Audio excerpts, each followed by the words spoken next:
বিরাটপুরের এক ছোট্ট গ্রামে জন্মগ্রহণ করেছিল রিয়া। তার বাবা মা সাদাসিধে জীবনে কঠোর পরিশ্রম করতেন। গ্রামের প্রাকৃতিক সৌন্দর্য ছিল তার প্রথম শিক্ষা। সকালে উঠে সূর্যর কিরণে মাটির গন্ধ মিশে থাকে। প্রতিটি দিন শুরু হতো নতুন আশার সাথে। রিয়াদের হৃদয়ে জ্বলে উঠত এক অদম্য স্বপ্নের ঝড়। সে কল্পনা করত, একদিন আমি নিজের নাম অনেক উজ্জ্বল করব। মা বলতেন, তোমার স্বপ্ন পূরণের জন্য তুমি নিরলস চেষ্টা করবে। বাবা বলতেন, পরিশ্রমই তোমার সাফল্যর চাবিকাঠি। এই কথাগুলো রিয়াদের মনে গভীরভাবে নেপথ্য গেঁথেছিল। প্রতিটি দিনের প্রার্থনা সে নিজের লক্ষ্যর কথা ভাবত।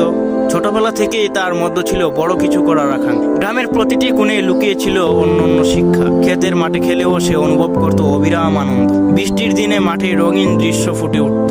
প্রাকৃতিক ছিল রিয়াদের অনুপ্রেরণার অপরিসীম উৎস।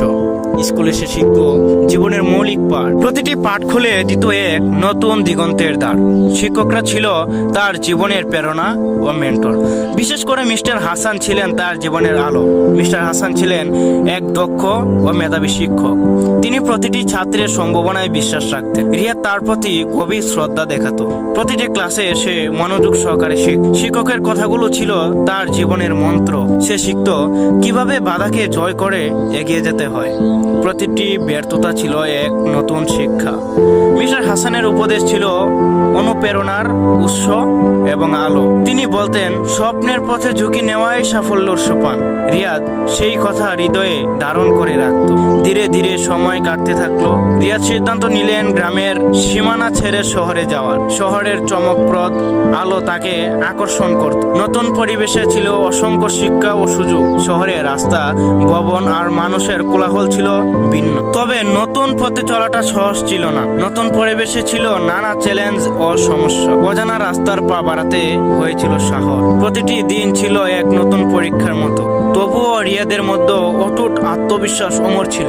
শহরে এসে প্রথমে তিনি একটি ছোট কাজ করতেন। প্রতিটি সকালের আলো ছিল নতুন প্রত্যয়ের সূত্র। পড়াশোনার পাশাপাশি কাজেরও সময় বের করতেন। রাত্রির অন্ধকারে নিজের স্বপ্নের ছবি আঁকার চেষ্টা করতেন। প্রতিটি ক্ষণে তিনি ভাবতেন, আজকের পরিশ্রম কালকের সাফল্য। কঠোর পরিশ্রমের মধ্য দিয়ে তিনি অভিজ্ঞতা সংগ্রহ করলেন। প্রতিটি বাধাগুলো ছিল একান্তই চ্যালেঞ্জ। অর্থনৈতিক অসুবিধা ছিল তার প্রথম প্রতিবন্ধিতা।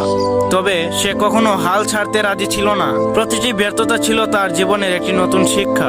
একদিন একটি প্রতিযোগিতায় তিনি অংশ নিলেন। প্রতিযোগিতায় তার সৃজনশীলতা উজ্জ্বল হয়ে ওঠে। তার চিন্তা ভাবনায় ছিল অনন্য ও উদ্ভাবনী। প্রতিযোগিতায় বিজয় লাভ করলেন তিনি। সেই বিজয় ছিল তার জীবনের একটি মূল পরিবর্তন। বিজয় এনে দিল এক নতুন স্বপ্নের দিগন্ত।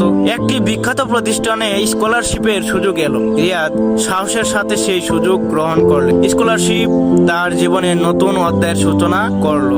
এখন তিনি নিজের স্বপ্ন পূরণের পথে দৃঢ়ভাবে এগোতে লাগলেন। কলেজে ভর্তি হলেন। তিনি পরবর্তী অধ্যায়ের সূচনা হিসেবে প্রতিটি ক্লাসে তার মনোযোগ ছিল অবিচল। নতুন বন্ধু ও শিক্ষকদের সাথে পরিচয় হলো। প্রতিটি পাঠ ছিল এক নতুন অভিজ্ঞতার সূচনা। সহপাঠীরা তাকে উৎসাহিত করত।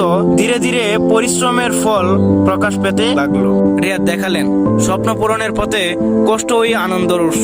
গ্রামের উন্নয়নের স্বপ্নকে সার্থক করতে তিনি ফিরে গেলেন। গ্রামে ফিরে এসে তিনি শিশুদের শিক্ষার ব্যবস্থা করলেন। একটি বিদ্যালয় প্রতিষ্ঠা করলেন, যেখানে পড়াশোনার আলো ছড়ালো। লাইব্রেরি ও শিক্ষক কেন্দ্র ছড়িয়ে করলেন গ্রামের উন্নয়নের লক্ষ্য। তার কাজ ছিল গ্রামের মানুষের জন্য আশার নতুন দিক। রিয়াদের গল্প হয়ে উঠল সততার ও অধ্যবসায়ের প্রতীক। নিজের আত্মবিশ্বাসের জোয়ারে তিনি সবার মন জয় করলেন। তার জীবনের প্রতিটি অধ্যায় ছিল শিক্ষার এক সাগর। সাফল্যের পথে কঠোর পরিশ্রম ও বিশ্বাস ছিল অপরিহার্য। রিয়াদের যাত্রা আমাদের শেখায়, আত্মবিশ্বাসের জোয়ার কখনো নিবে না।